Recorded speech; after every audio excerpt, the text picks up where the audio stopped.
Oke, Bro, update informasi hari ini. Informasi hari ini tentang satu peran BPS dalam menentukan desil. Dan yang kedua adalah apresiasi dari Kementerian Sosial terkait penurunan angka kemiskinan. Ini informasinya. Untuk bola-bola sosial yang telah mendukung channel ini dengan cara subscribe, like, dan serta meng-share informasi-informasi terkait bantuan sosial, kami ucapkan terima kasih dan semoga bola sosial diberikan kesehatan dan kelancaran rezeki. Untuk yang belum subscribe, terus dukung channel ini agar kita semangat untuk memberikan informasi terupdate terkait bantuan sosial yang dikelola oleh Kementerian Sosial Republik Indonesia. Untuk bola sosial, sebelum informasi ini kami lanjutkan, mohon dukungannya untuk klik tombol subscribe, like, serta share pejauh agar konten-konten ini memberikan informasi edukatif tentang bantuan sosial. Untuk yang sudah subscribe, kami ucapkan terima kasih. Badan Pusat Statistik merilis riset data resminya. Angka kemiskinan dan angka miskin ekstrim di Indonesia menurun ke angka 8,47% dari total penduduk. Jumlah penduduk miskin hari ini totalnya adalah 23,85 juta dan persentasenya 8,47% dari jumlah keseluruhan penduduk Indonesia. BPS memberikan garis kemiskinan penghasilan 609.160 per kapita dalam satu bulan dengan rata-rata pengeluarannya 20.000 per hari per kapita. Periode ini turun dari periode sebelumnya, yakni dari 9% ke 8,47% angka kemiskinan pada periode Maret 2025.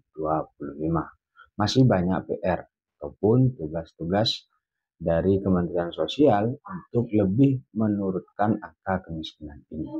Namun, dalam riset dan data resmi BPS ini, Kementerian Sosial memberikan apresiasi dan menyambut baik data yang telah dikeluarkan oleh BPS.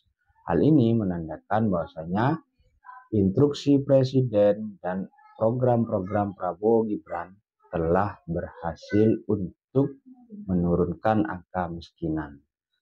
Bisa dikatakan bahwasanya negara hadir kepada orang-orang miskin yang ada di Indonesia. Hal ini tidak lepas dari komitmen Kementerian Sosial untuk terus memberikan bantuan sosial agar tepat guna, tepat manfaat, dan tepat sasaran. Salah satunya yang harus kita apresiasi adalah bentuk pemadanan data dari data yang awalnya tidak memiliki data tunggal. Hari ini Kementerian Sosial telah memiliki data tunggal sosial ekonomi nasional. Ini sebagai acuan dari program-program bantuan sosial dan kementerian yang lain terkait bantuan ataupun data-data yang diperlukan. Itu yang harus kita apresiasi. Yang kedua, tentang pengalihan dari 1,9 juta KPM yang berada di desil atas, desil 6 sampai 10, dialihkan kepada KPM-KPM ataupun penerima yang berada di desil bawah yang berhak menerima bantuan sosial. Dalam periode tahap 1 dan 2 ini, Kemensos juga mengalihkan 8,2 juta penerima PBIJK atau BPJS Kesehatan yang NIK-nya tidak aktif dan masih berada di desil atas dalam kategori mampu dialihkan kepada para penerima PBIJK yang berada di desil bawah.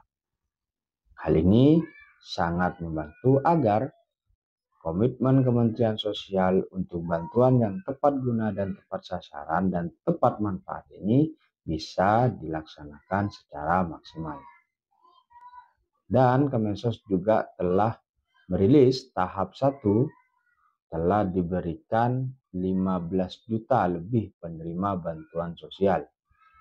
Dan ini untuk tahap 2 telah meningkat menjadi 16 juta penerima bantuan sosial dengan persentase peningkatan 9,8%.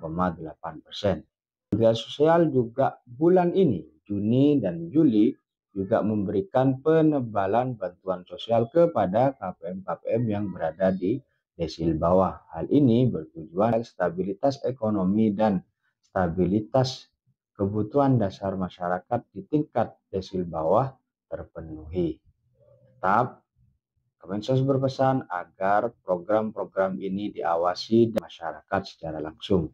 Kemensos telah memiliki beberapa channel ataupun beberapa saluran untuk selalu melaporkan ketika ada penyelewengan, ada prosedur dari pemegang bantuan sosial ini tidak sesuai dengan Kemensos inginkan.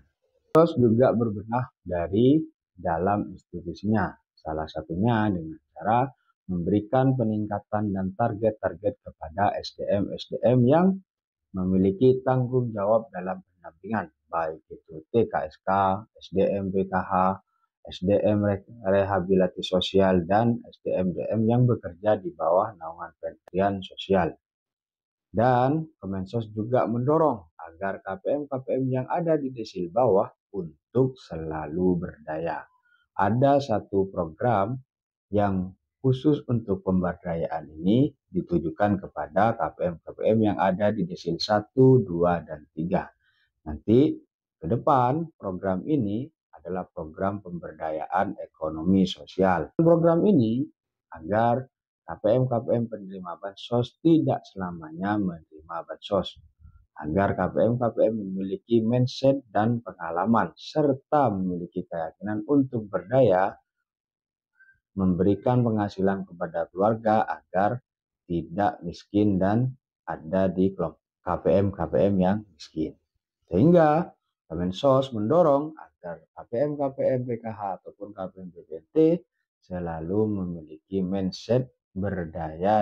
Itu informasi hari ini terkait peran BPS dan Kementerian Sosial dalam menurunkan angka kemiskinan. Terima kasih.